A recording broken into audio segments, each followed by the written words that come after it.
Um, I'm going to call this meeting of the Law Enforcement Standards Board. Good morning. I'm going to call the meeting of the Law Enforcement Standards Board call to order at approximately 10:33 a.m. today on November 6, 2025. And this meeting is being held in accordance with Chapter 92 of the Hawaii Revised Statutes.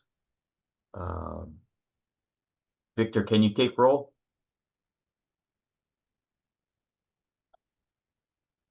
Otherwise, I can go ahead and do it. Please announce if you are present and alone. Let's see. Vice Chair, DLE Director Mike Lambert. I was right about to close my door. I am present and I will be alone in about 3 seconds. Perfect. AG Designee First Deputy Matt Devanch.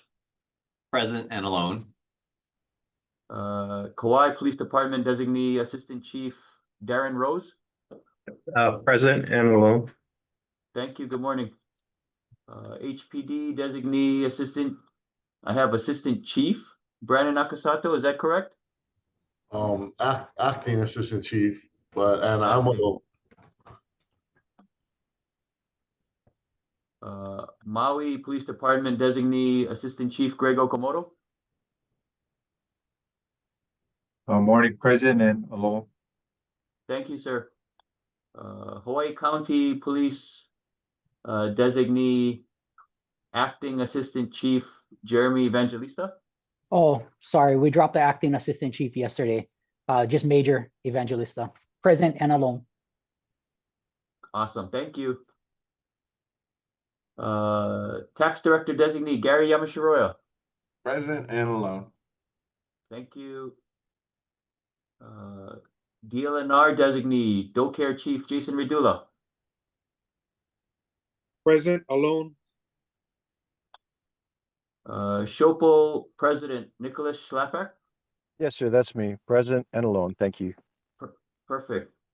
I think, is it AC Assistant Chief Sherry Bird said she couldn't make it. Jared Redula. Good morning, President, in my office and alone. Thank you. Maui Public Member Craig Tanaka. I believe he said he couldn't make it. Big Island, Harry Kubajiri. Present and alone.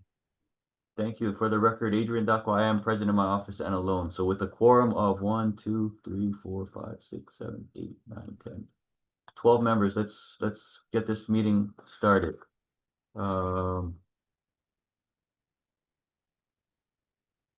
Regarding meeting access and accommodations.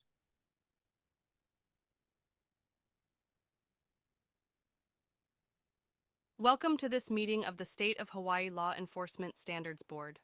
This recording provides information on meeting access and accommodations for this public meeting. Meeting access and accommodations. Internet access.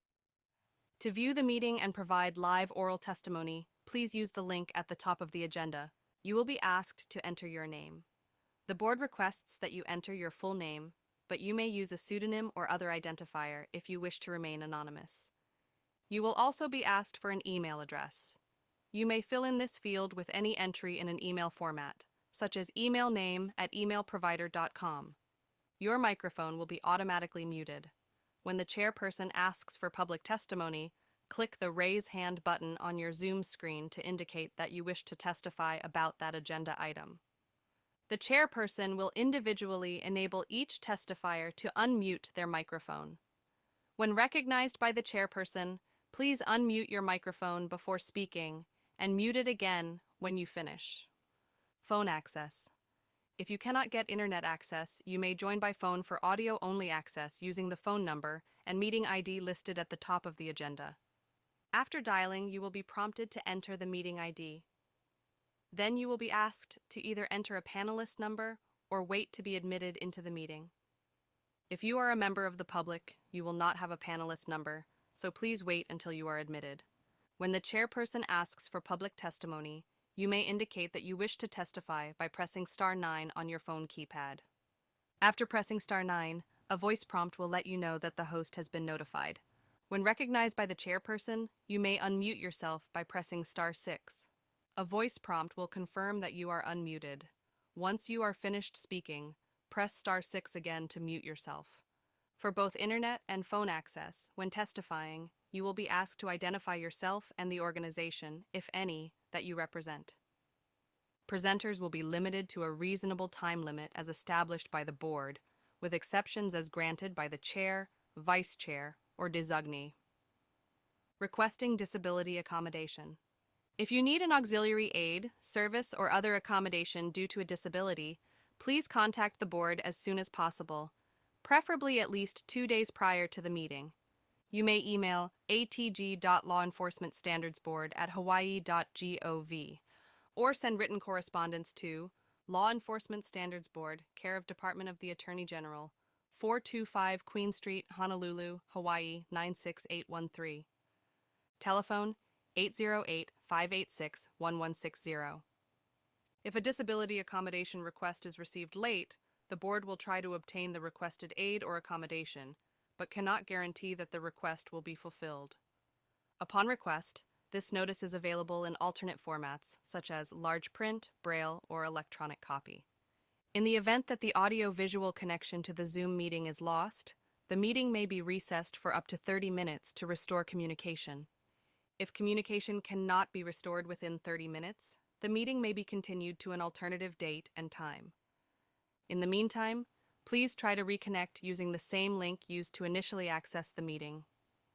Written testimony. Members of the public may submit written testimony by emailing or mailing it to the following.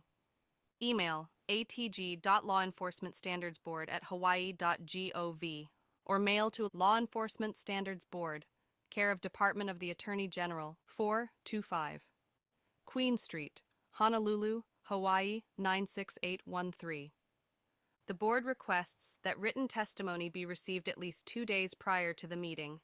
Late written testimony will be retained as part of the record and distributed to board members as soon as practicable, but we cannot ensure that members will receive it in time for review before decision-making. Board packet materials.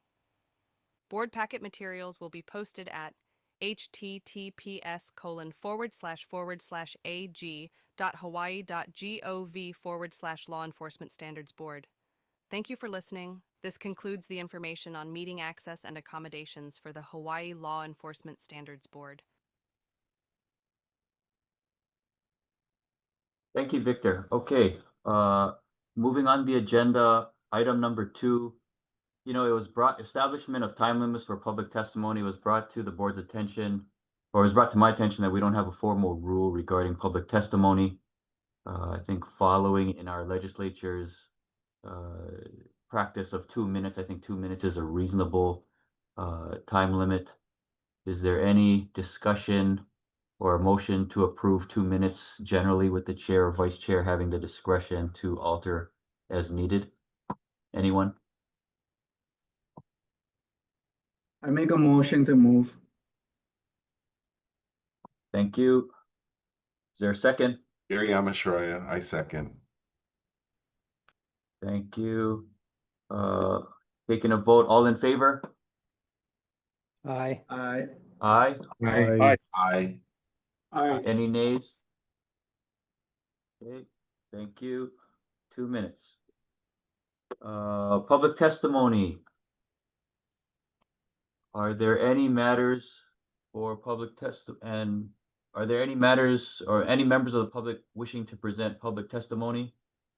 I would note for the record that the board did receive emailed testimony from the NYU's policing project that is being sent out. I see Josh raising his hand to testify. Josh, your written testimony is being disseminated to board members as we speak. So all of you should be checking your inbox to see the written testimony.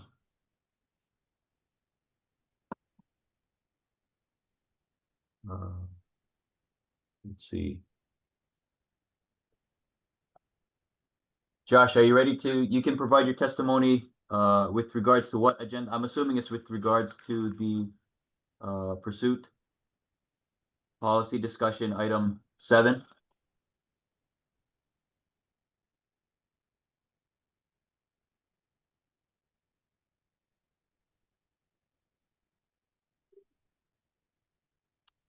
Brandon, please let Josh Parker in.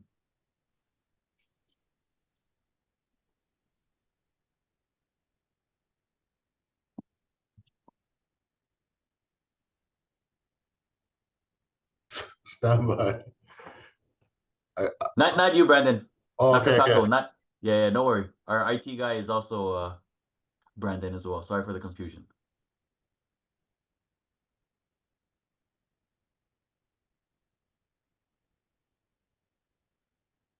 Hi all, Adrian, should I begin or? Go for it. Yep, go for it. Okay, thank you all. You now should all have my written testimony, which should be the primary basis of your review here, but I will briefly touch on a few points in it.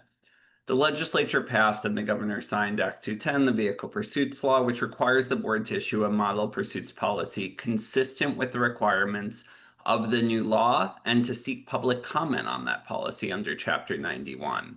Of course, the board, police departments, and officers are required to follow all enacted laws, including Act 210. We applaud the board for its thoughtful policy language regulating pursuit tactics and intervention options. But at the same time, it is deeply problematic that several core components of the draft model policy are inconsistent with the statute. The statute provides that, quote, no law enforcement officer shall engage in a vehicular pursuit unless, end quote, 4 different conditions are all satisfied. 2 of those conditions are that the pursuit is necessary to identify or apprehend the person, and 2, that the risk the person poses to others, if not apprehended, is greater than the pursuit risks.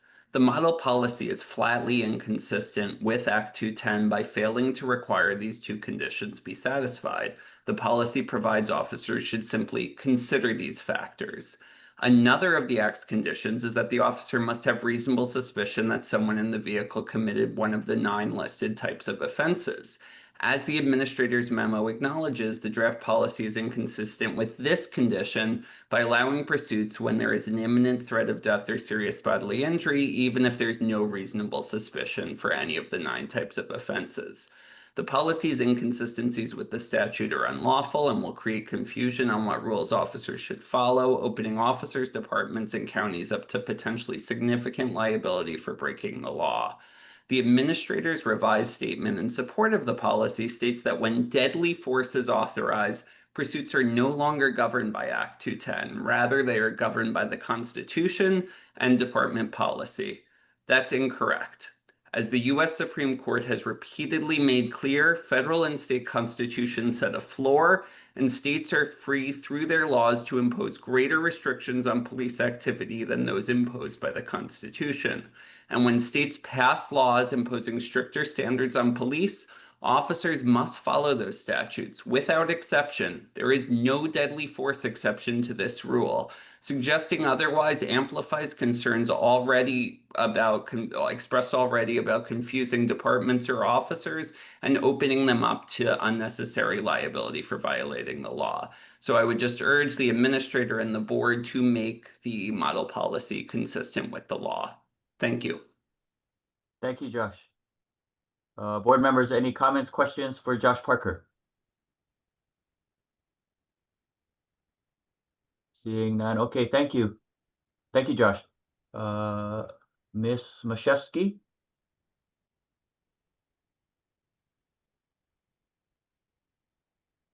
Can you state your name and identify which area on the agenda you'd like to submit testimony on?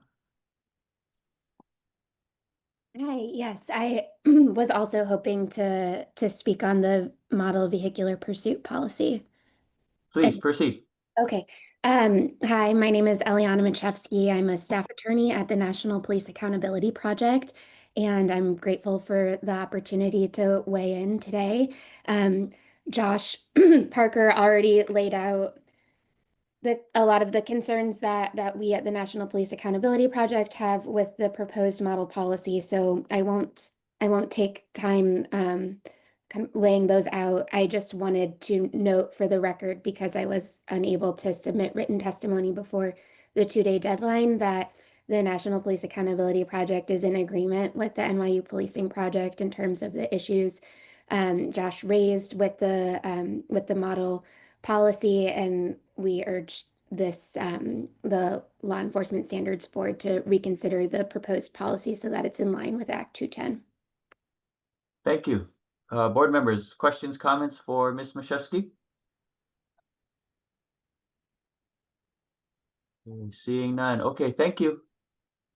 Anyone else wishing to provide testimony at this time? All right. With regards to item agenda 4, approval of the July 10, 2025 open session meeting minutes. Discussion, or is there a motion to approve?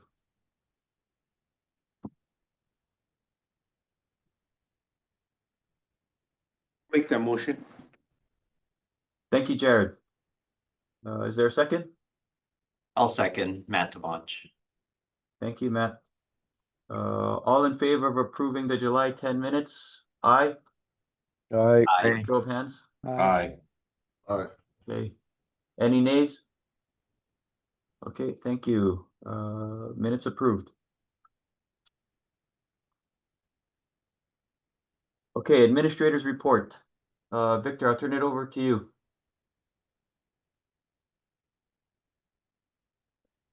I've got a bit of a audio delay, but can you hear me all right? Yes. Okay, item 5A is the job task analysis update. The board approved version. Sorry, Brandon is. The board approved version of the job task analysis in its PDF form was uploaded to the HiPro system, which is the state's RFP or contract request system. And it's ready to be finalized and to be published as soon as we locate and identify a funding source to accomplish the JTA. Are there any questions about the job task analysis? Victor, real fast for the members of the public that may have joined us today, they may not be familiar with the purpose or the relevance of the job task analysis. So in a sentence or two, can you explain what that is? The job task analysis is meant to basically discover what is being done in policing in the state of Hawaii, very specifically today. So what every agency is doing as far as training requirements, hiring standards, basic academy or basic, what the board will consider to be basic certification standards, so that we can compile something that is as in line with everything we're doing already as possible, without the board imposing unreasonable or too many additional standards once the certification requirement goes into effect. We want to make sure that we're taking full advantage of everything that the agencies are doing now, and not imposing burdens unnecessarily when we come up with our certification standards. So the job task analysis is basically a formal method of objectively looking at what's being done in line with training and what's required to be a peace officer in the state of Hawaii. That can everything from hiring standards all the way through FTO or field training, all the way through in-service annual or biannual training requirements. You mentioned the JTA, the RFP is ready to go. All we need is funding, correct? Correct. The RFP is in the system. There's some extra steps that need to be done in the system, but until we know what the funding is and how much that is, I'll have to wait until that is that's determined. And then the board's 48-day approved timeline will apply. That's 48 days from announcement of or publication of the RFP to the potential award of a contract. All right. And once we get a response, do we need people to help evaluate the responses we get? And I'm referring to item 5A2, assignment of board RFP response evaluators. Yes, we will need 3 to 5 people. It's best to have an odd number. 3 is much easier to manage, to assess all of the proposals that we get. for the RFP to do the job task analysis. I would like at least one of those members or two to be board members. Director Lambert, I haven't had a chance to give you a call or talk to you about it, but with your experience both in county and now state policing, you would be an ideal candidate to be one of the evaluators. If we had another evaluator from the board, and then I am currently looking for a state employee outside of the AG's office to avoid conflict of interest, who is knowledgeable about the RFP and contracting process to keep us in line with all of the state requirements.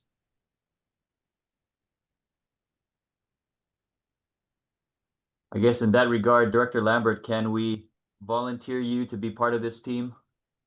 Yeah, no, absolutely. I appreciate the fact that you guys would trust me to oversee it. So I will participate.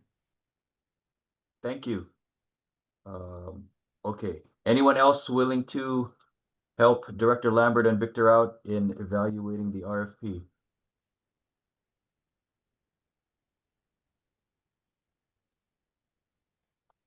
Well, I don't mind. I don't know if I qualify, but I'm happy to help. All right, Pounce, no backs. I'll put you down. Thank Oh, you. no. Thank you. Okay.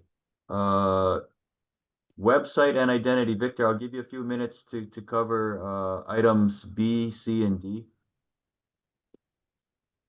Item 5B, currently the Law Enforcement Standards Board shares a page of the Attorney General's website as our basically our public face. We're looking to establish a separate web page for the board. In doing so, I would like to highlight the board members. I know I sent out an email previously. I'll be sending it out again, requesting a very short bio and a headshot of each board member, so that the public knows who you are and can appreciate the work that you're doing. Also, when we get down to the next agenda item, we'll be talking about the PIGs. The group that's already assigned to evaluate the draft rule number 6. I'm also going to ask to take a look at the mission, vision, and the draft mission, vision, and values, and the draft logo for the board, which will kind of be the board's formal identity that we can put on that website. So when people look at it, they know what our mission, vision, and value is. They know what we're required to do by HRS 139 and what we're doing to accomplish those things. The more clear we can make that on our webpage, the better, and it will solidify our identity. It will also help in our efforts to recruit our 4 vacancies on the board.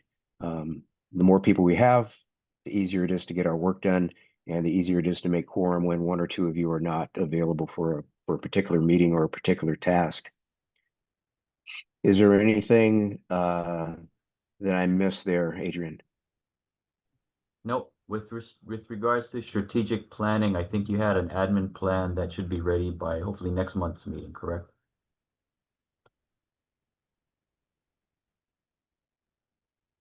Right. The strategic plan, as I've written it so far, basically is a set of rules to keep me accountable and to keep us accountable in getting our work done, moving toward, like I said, the capacity or the capability of accomplishing everything that's required of us under HRS 139.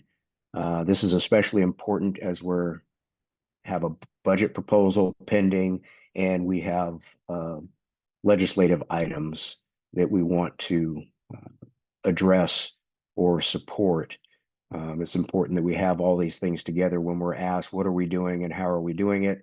That report, basically the purpose of that report is to answer all of those questions. So when I put that out to the board, if there's questions that it does not answer, I'd be asking for feedback so that I can add additional information or additional sections to that report. It's also a living document. It has several appendices, and those appendices have the current tasks, the current budget request, the current board membership everything that we're doing today.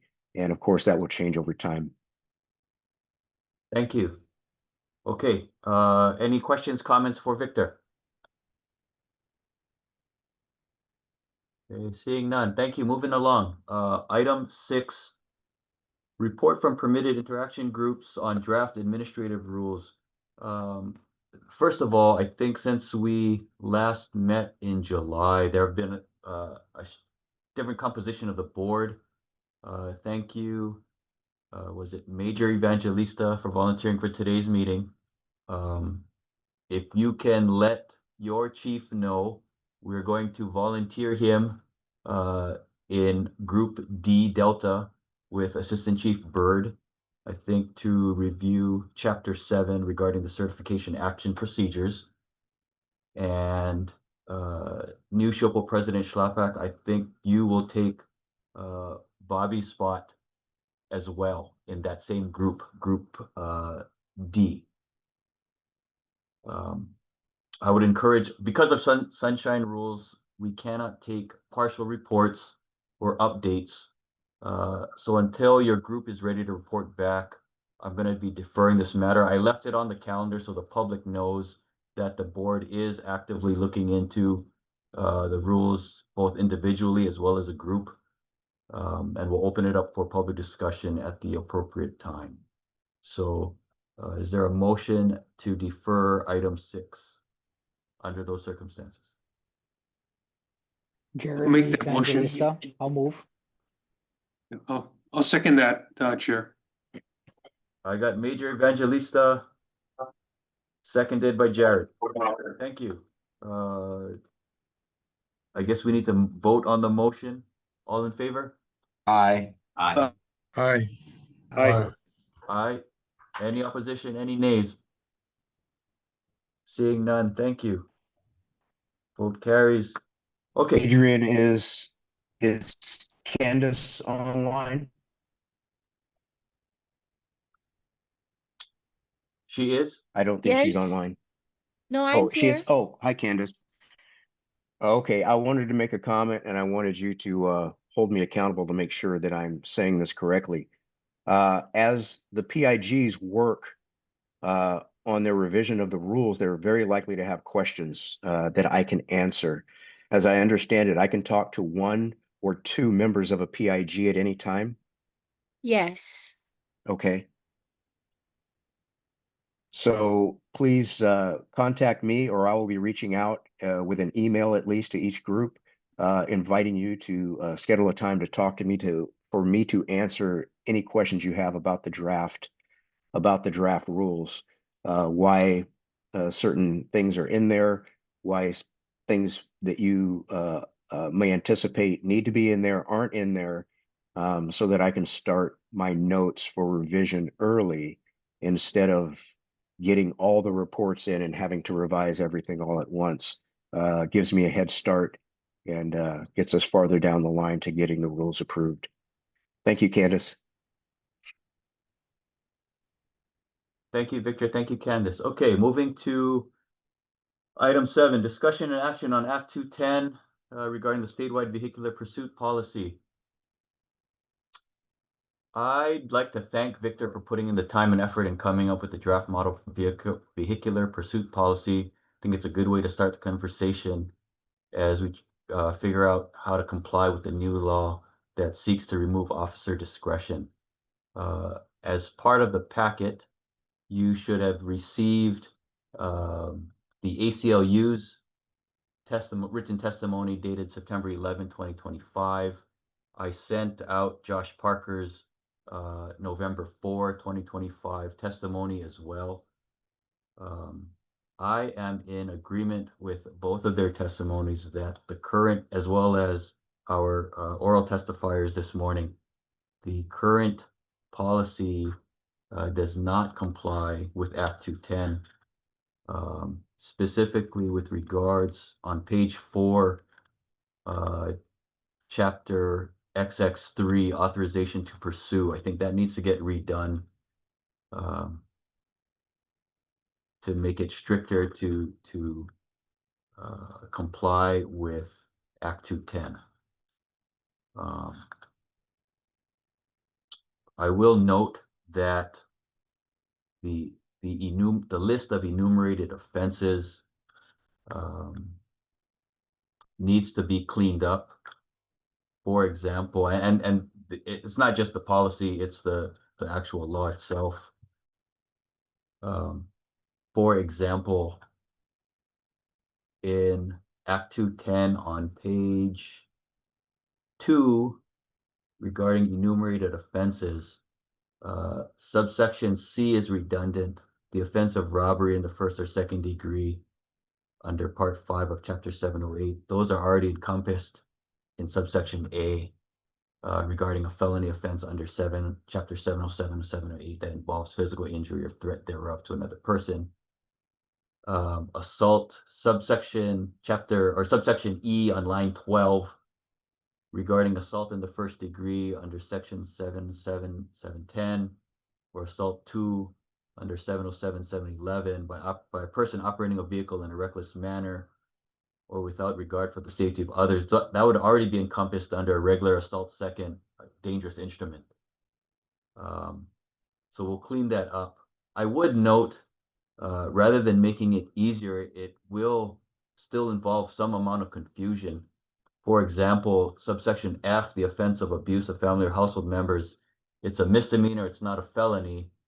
And while physical abuse, an officer would be able to pursue if the officer hears that it's a VOP or a TRO, restraining order type situation, they would not be able to pursue. Let's see. I would also note it doesn't cover situations where there's reports of stolen gun, stolen property, habitual burglars, habitual thieves. All of these types of suspects under Act 210, officers will not be able to pursue. So it is a game changer, I would think, for law enforcement across the state. But the legislature has spoken and we need to comply with this. So any other thoughts, comments, discussion?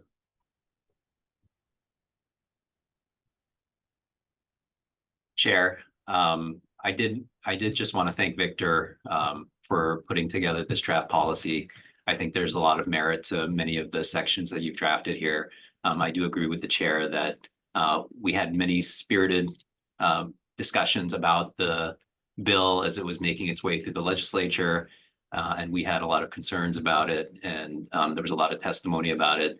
But it is now the law, and I do think that the chair is correct that we need to go back to the drawing board at least for the initiation of pursuit section so that it conforms with the act. Thank you, Matt. Anyone else? Chair Jeremy Evangelista. Sir. In addition to your commentary just now, I did notice that Part D of the listed offenses, a sexual offense under Part 5 of Chapter 707, that would include indecent exposure, which is a petty misdemeanor. We should probably rule that out. I don't think the public would want us chasing somebody for indecent exposure. Awesome, appreciate it. I noted Sex 4 as well, which is a misdemeanor. The typical butt grabs that we see would also fall into the same kind of analysis as well. So thank you. Anyone else?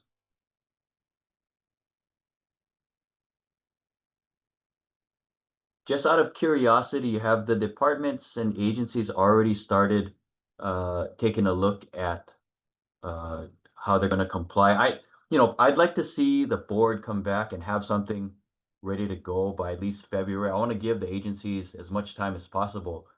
The board has until July 1, 2026 to come up with the policy. I'd like to beat that deadline by early next year. The departments or the agencies have until January 1 of 27 to get all of their officers up to speed.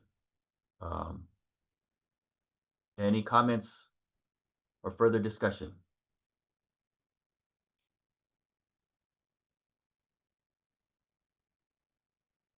Major Nakasato, I'm going to volunteer you and ask, how has HPD Have they taken a look at it? Is this on your radar? Because it should be. Oh, it's definitely on our radar, and we do have concerns, but again, we're gonna be looking at how we can comply and have our officers comply with it. I mean, it's gonna pretty much handcuff us on a lot of things. So the bottom line is we gotta comply, but we are reviewing it closely, and we'll make adjustments necessary. Thank you. I'll chime in, Adrian. So we're taking a look, we don't have the heavy lift as the counties have in regards to 911 calls that generate these type of pursuits. Our data shows that we don't chase often. So, we're just trying to kind of work with this group to see how we would apply it. And then, of course, we would be compliant with state law. So we're gonna kind of just wait to see if there's any adjustments or movement, and then apply it, as it moves along. Thank you. Assistant Chief Rose from KPD. Yeah, so KPD's already looked at this. Chief K did an updated draft and it's going to our county attorney right now to make sure it complies with Act 210. Is it current policy that only violent felonies are pursuable? Correct. And we had an oversight about the end of last year that we didn't realize that we still had unauthorized control of a motor vehicle listed in the violent felony, and it's a property crime. So we removed that in July. Okay. Maui. Assistant Chief Okamoto, can you give us any update or in terms of how your department is trying to figure out how to comply with Act 210?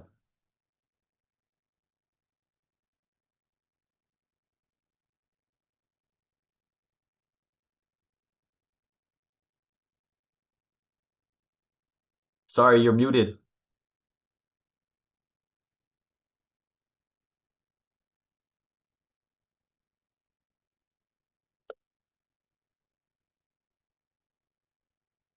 Brandon, can you unmute Chief Okamoto, AC Okamoto, please? Can you guys There hear we me go. now? Yep, you're good. Sorry, I lost the screen, so I can't see anybody. But anyway, as long as you guys can hear me. But yeah, just like everybody else, like we got to review our policies just to be in compliance with the new law. Again, like some of the other county PD said, some of our department, like the felonies that are included in there, like for us, it's just felonies, so we have to change that up and whatnot, and then push that down to our training. But yeah, other than that, yeah, we're just trying to make sure that we're in compliance. So yeah. Okay. Docare Chief Radula. Yeah, for the Division of Conservation and Resources Enforcement, we're reviewing this language in the new law now. Our own internal policies are very restrictive when it comes to pursuits. We're only authorized to run a pursuit on lands and waters that the State Department of Land and Natural Resources manages.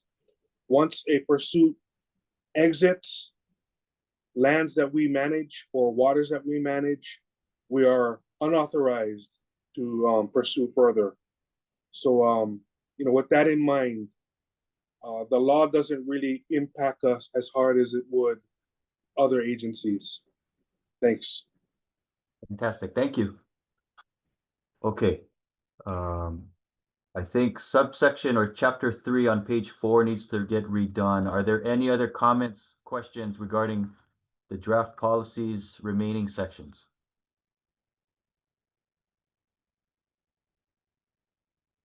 I would note, I guess just for the record, out of curiosity, section 8 on page 9 regarding interjurisdictional pursuits, it's always good to be prepared in case one does come up, but just out of curiosity, have there been any types of situations, I guess on Oahu, it might be between DLE and HPD, but has anyone on this board encountered an interjurisdictional pursuit?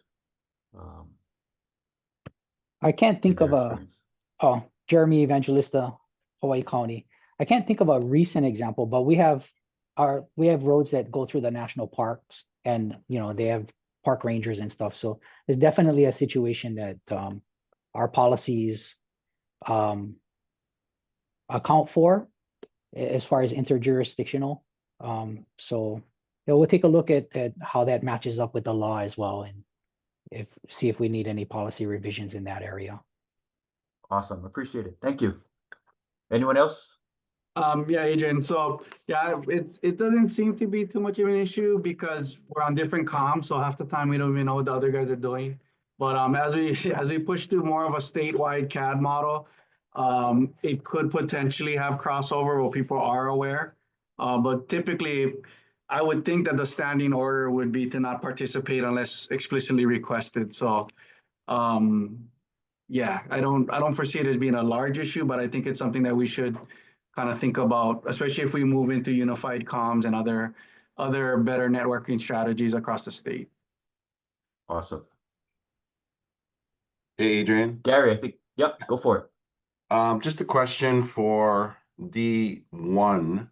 He talks about primary jurisdiction. I just want to make sure that we're clear on what that means, what primary jurisdiction means. Because you have concurrent jurisdiction, so which would be the primary jurisdiction if, let's say, for example, DLE and the county? One wouldn't be necessarily primary unless you're talking about the one that initiated the pursuit. Good point. We'll mark that down, and if we have to provide a definition, we'll come up with something. Thank you. Just want to point out one other thing. Yep. There's I'm aware of a situation where a sergeant was engaged in a pursuit and another sergeant called off that pursuit. So I don't know how we want to handle that. I know that someone of a higher rank can call off a pursuit, but once the pursuit is terminated, can that sergeant, for example, who's involved in the pursuit, override the sergeant that's terminating the pursuit? So that might be a situation that we just need to account for. It has happened that I'm aware of, and tragically, unfortunately. Okay. I would venture to guess, because they're of equal rank, that wouldn't comply with the law. They would have to go above. I don't know if another sergeant would be able to make that call now, but something definitely to think about. Appreciate it. Adrian, Anyone I've else? got a comment. Yep. Go for it. And to Gary's points, which are good, primary jurisdiction, what does that mean? And can one supervisor of a similar rank call off a pursuit initiated or being participated in by a person of the same rank? As we're looking at the model state policy at the board level, do we even want to get that far down into the weeds? What I put together is a draft. I mean, it's for this purpose here, having the discussion. But in that discussion, we should decide what should be left to the department policies and left out of the model policy at the state level. That way, we're giving the agencies as much leeway as possible while still complying with the state law and not imposing restrictions on agencies that may currently have, or as they revise their internal policies, come up with things that bump up against anything that we're putting together as a board. Good point. In other words, the individual agencies are more than welcome to raise the floor if necessary, to accommodate, to tailor to their own specific needs.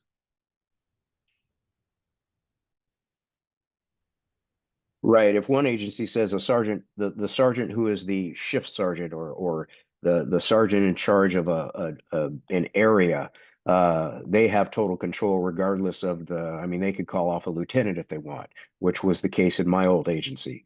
regardless, if you're in a unit in the pursuit, the command person monitoring the pursuit, regardless of rank, makes the call.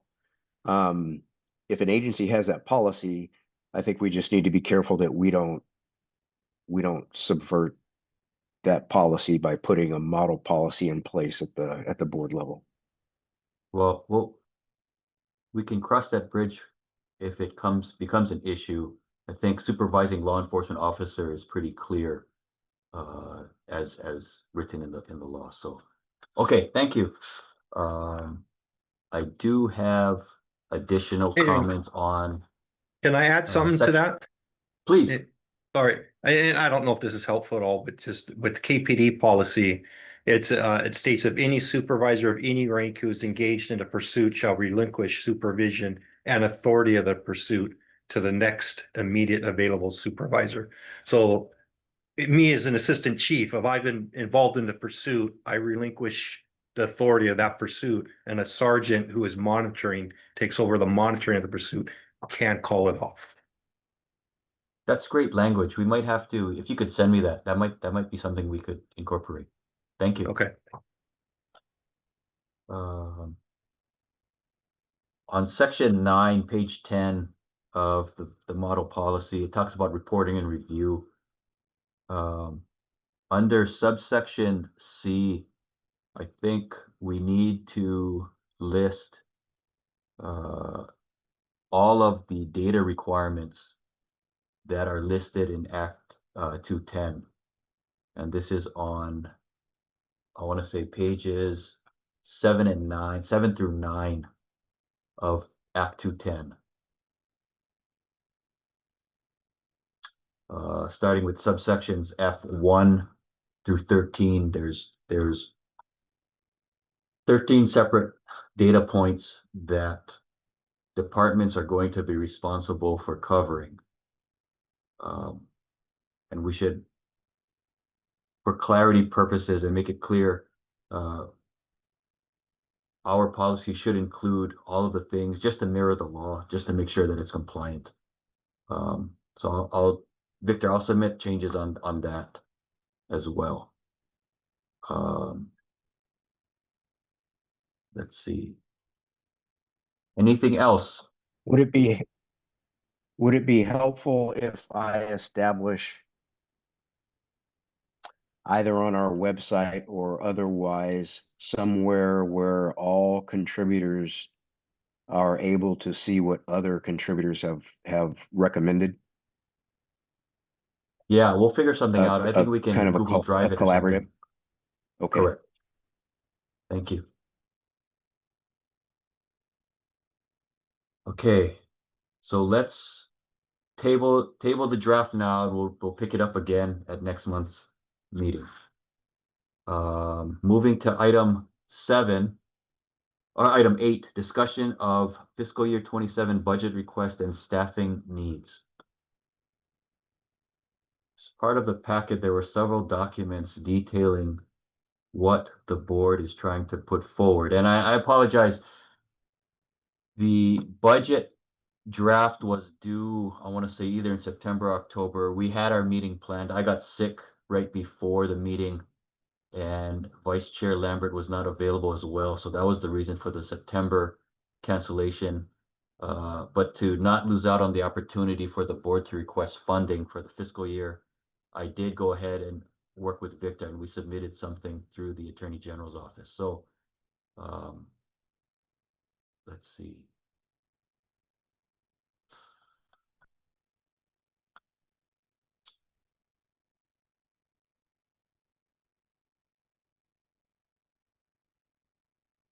You should have also received in your email what is Form A of let's see.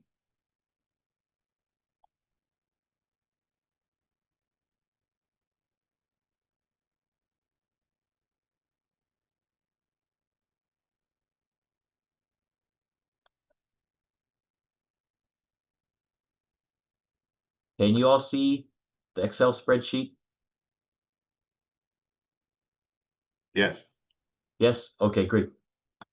Okay, so in a nutshell, what Victor and I proposed were adding 6 positions under him. And let's see. This was the special assistant to the administrator, the administrative manager, the law enforcement training and curriculum coordinator, the training standards analyst, a lead investigative agent, and an investigative agent. So 1, 2, 3, 4, 5, 6 positions. There was a salary adjustment for Victor's administrator position. I'd like to table that or defer that and prioritize getting the positions first.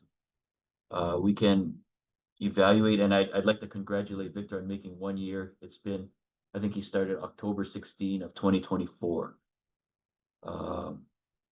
But I'd like to prioritize getting the position, funding for the positions before giving him a raise at this time.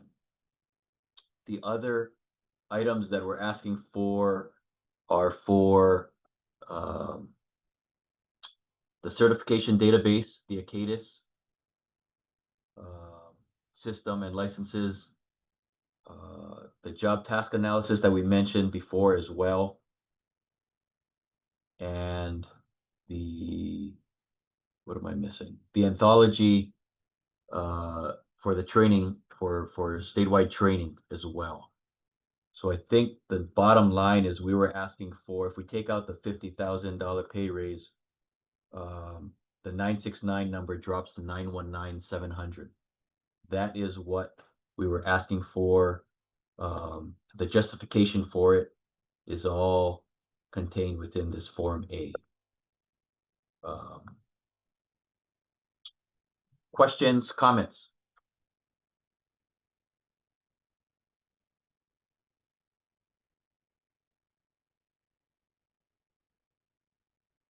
Anyone? Is there a motion to approve? Actually, I'd like to proposed- make a comment. This is Gary Yamashiro. I don't Go think for it. that, I'm just hoping that the legislature is aware how work intensive what they're asking the Law Enforcement Standards Board to do. It's not just creating policies, it's actually the certification, decertification process, handling all the documentation that goes with challenges to decertification or not getting certified. I mean, it's an immense amount of work, and I hope that the legislature appreciates that and that these positions get funded. Thank you, Gary. Victor, go ahead.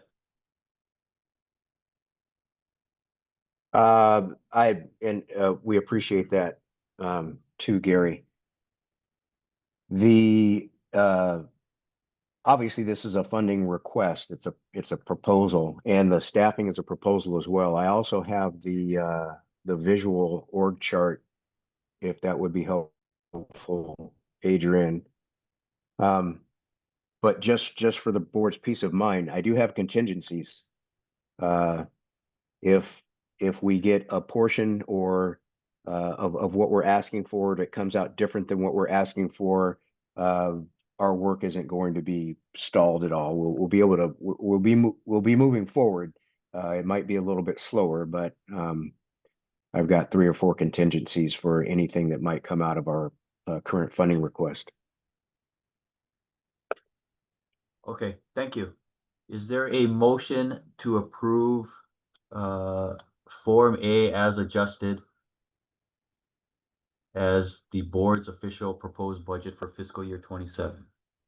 Sure, I have a comment Sure. before you take that vote. Just a question then, or rather a comment or a question. Does the board have the infrastructure or the budget in place? If you were to hire these positions, is the operational budget allow for a desk for these people to sit on, a computer? Paying the bills?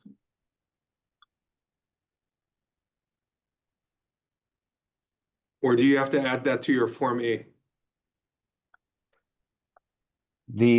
Form A is, and in your packet is a huge document, and I apologize for the size of that document, but it has all the details in it that I put together for estimates of salary ranges and positions to accommodate everything that Gary was talking about and everything that the board is responsible to accomplish. But in there, built in is support money for each of the positions. So desk, computers, and that funding is not currently available, no. The office space that we currently have at the Kalani Moko building is the office space that we have available. And that will be able to accommodate at least 4 of those 6 positions.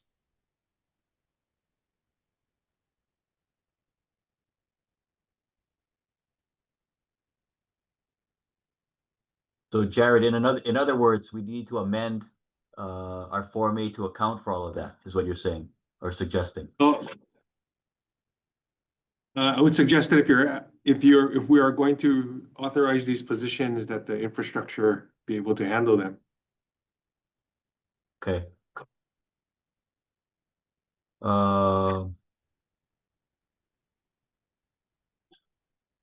Otherwise, you'll be Given that- impacting. Go ahead. Otherwise, you'd be creating some unfunded costs potentially in other places. Well, let's see if we get funding first.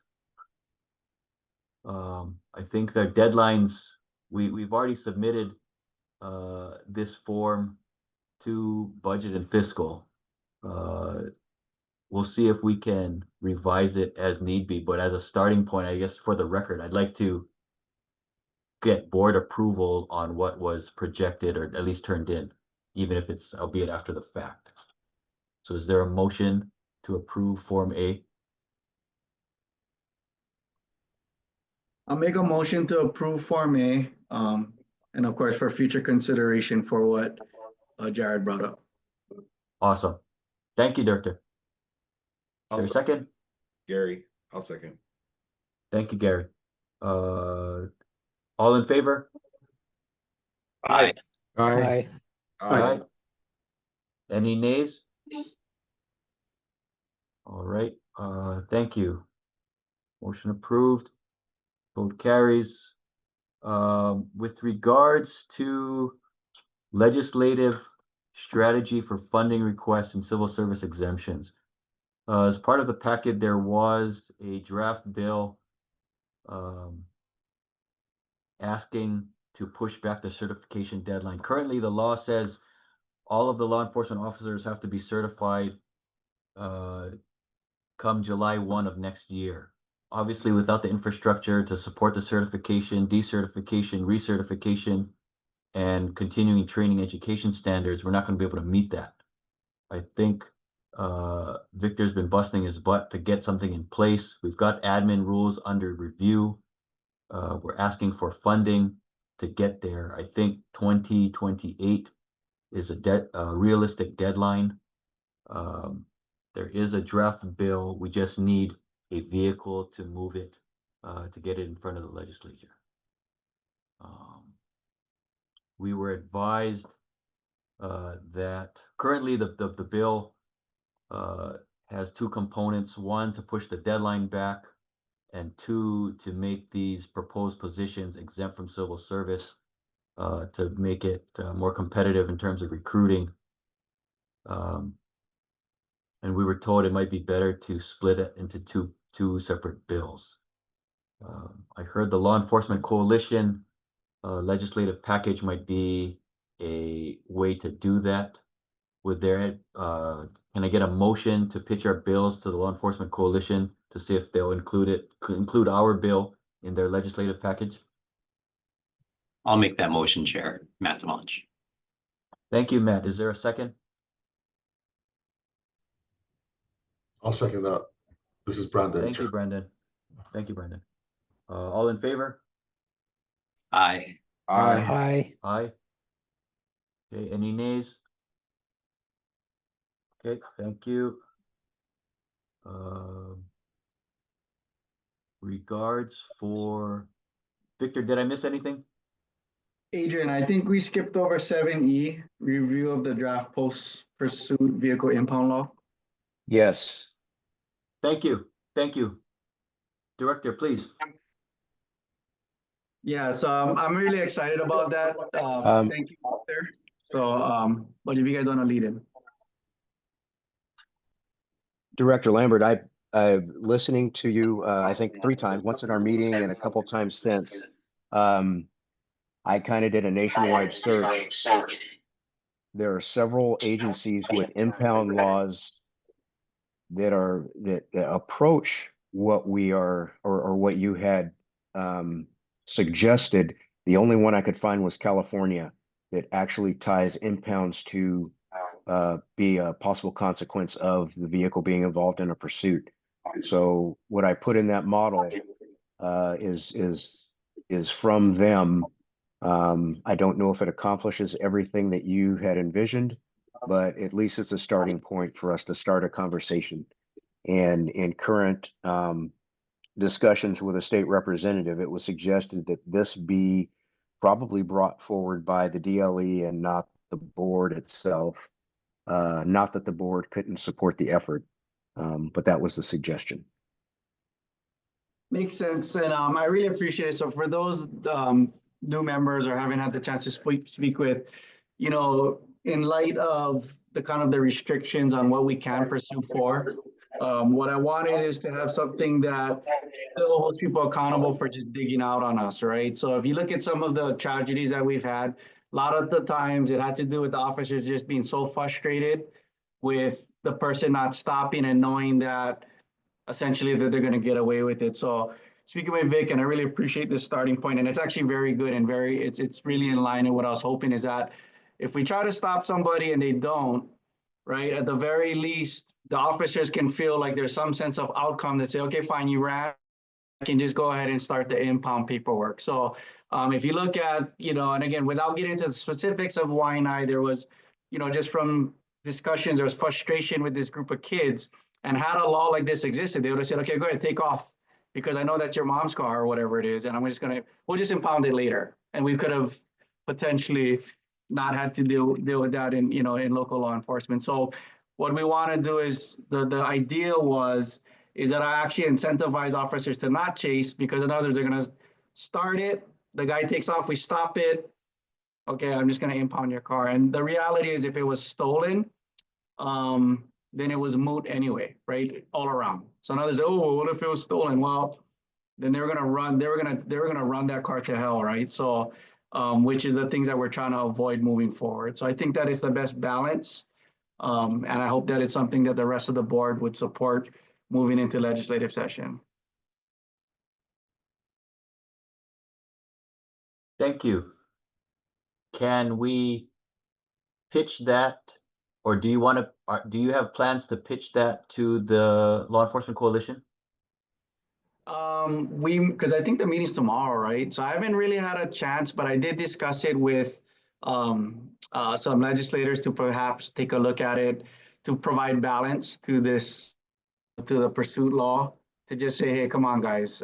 And it seems like they're interested in it, because really what they want is they are trying to find, I guess, balance, but of course they're going to start off in the extreme to bring us to the table, right? And that's kind of what we're seeing and kind of what we're dealing with now.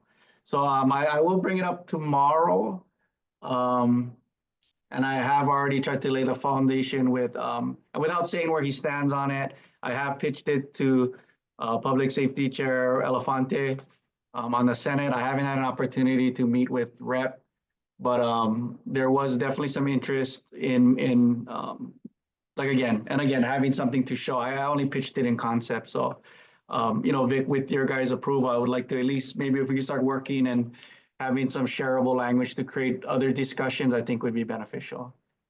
Perfect. Sounds good. Okay, thank you. Any other further discussion, comment? Okay.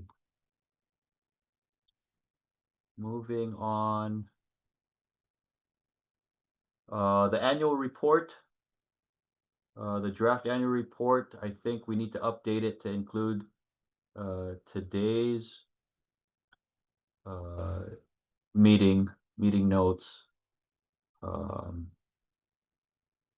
The phase 1 amount should match the Form A amount. There was in the recommended legislation section, I think we want to make the appropriate adjustments. But for the most part, it's okay. So is there a motion to approve the draft report as amended, giving the Department of the Attorney General discretion to make technical, non-substantive changes for clarity and consistency?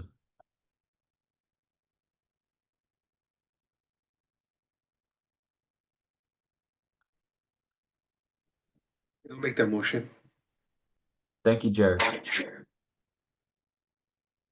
I'll second it. Thank you, Matt. All in favor? Aye. Aye. Aye. Any Aye. nays? Okay. Motion carries. Let's see, next meeting I have scheduled for, that should be on the agenda is obviously wrong. We're not going to meet next week. Thursday, December 11, mark your calendars, same time, 10:30. I'd like to lock that in. Hopefully we can further the discussion on the draft model pursuit policy as well.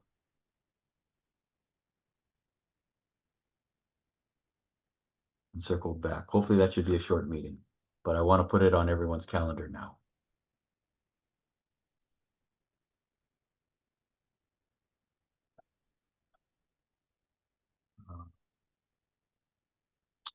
Okay, open forum, public comment on issues not on the agenda for consideration for the board's agenda at the next meeting. Brendan, any members of the public I was want? Go ahead, Victor. I was about a minute late in logging on because of connectivity issues here at the public meeting location. But since the meeting was called to order and right now no one has showed up at the public meeting space, and it is only I and Brandon who are here. Okay.